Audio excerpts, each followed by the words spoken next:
Hello ដូចជាសួស្តីអ្នកនរគ្នាខ្ញុំប្រាប់របៀបដាក់តាំងកំភ្លើង Free Fire ហ្នឹងហើយក៏ប្រាប់ពីរបៀបដាក់ background ខាងក្រោយផងដែរដោយសារលើកមុនគឺមានអ្នកខ្លះគាត់ធ្វើបានបើសិនតែគាត់ធ្វើតាមវីដេអូខ្ញុំគឺបានទាំងអស់តែគាត់ថាខ្លះគាត់អត់ដឹងចឹងគាត់ថាយើងបោកអីចឹងទៅអញ្ចឹងខ្ញុំមិនដាក់ឲ្យអ្នកនរមើលតែខ្លះគាត់អត់ដឹងពីរបៀបតាំងកំភ្លើងក្រោយទេអញ្ចឹងធ្វើការចូលមកកាន់គេមកហើយដាក់ account ថ្មីឲ្យអ្នកនរគ្នាមើលចឹង account ថ្មីលេង account ថ្មី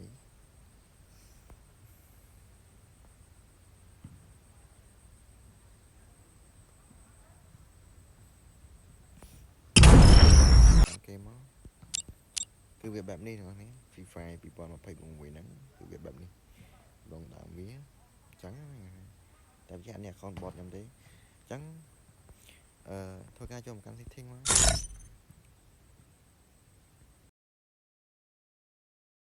ហើយអូ scroll មកលើមកនេះអូ scroll មកលើអស់មកហើយចុចនេះកន្លែងនេះហ្នឹងចុចមកខាងស្ដាំទាំងអស់មកហ្នឹងចុចពីខាងសិចមកខាងនេះហើយបើកវាមកខាងនេះទាំងអស់មក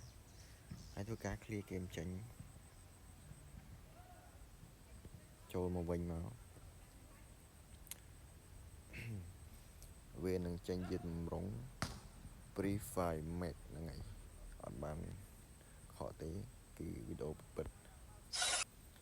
អញ្ចឹងឃើញអត់ហ្នឹងគ្នាហើយអ្នកខ្លះវគ្គមុនគឺគាត់អត់ដឹងថា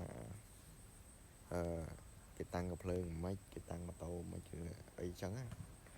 អញ្ចឹងអាហ្នឹង account bot ទេអញ្ចឹងខ្ញុំសូមបញ្ជាក់ថាយើងតាំងកំភ្លើងឬមួយក៏តាំងbackground យើងហ្នឹងយើងចង់តាំងវាយើងចុចឲ្យចំវាមកចុចឲ្យចំវាមកវានឹង load skill ឲ្យយើងតាំង skin ឲ្យយើងតាំងអីហ្នឹងដូចជាយើងចង់តាំង ski អញ្ចឹងចុចឲ្យចំវា load ឲ្យហើយហ្នឹងហើយមួយទៀតបើយើងចង់តាំងកំភ្លើងហ្នឹងយើងគ្រាន់តែអូសវាតាម background នេះមកហ្នឹងហើយតាំងទៅនេះកំភ្លើងយើងមានប្រហែលតាំងវាតែនេះខ្ញុំអត់មានទេណាមានភ្លើងបត់ទេហើយចង់តាំងម៉ូតូហ្នឹងមក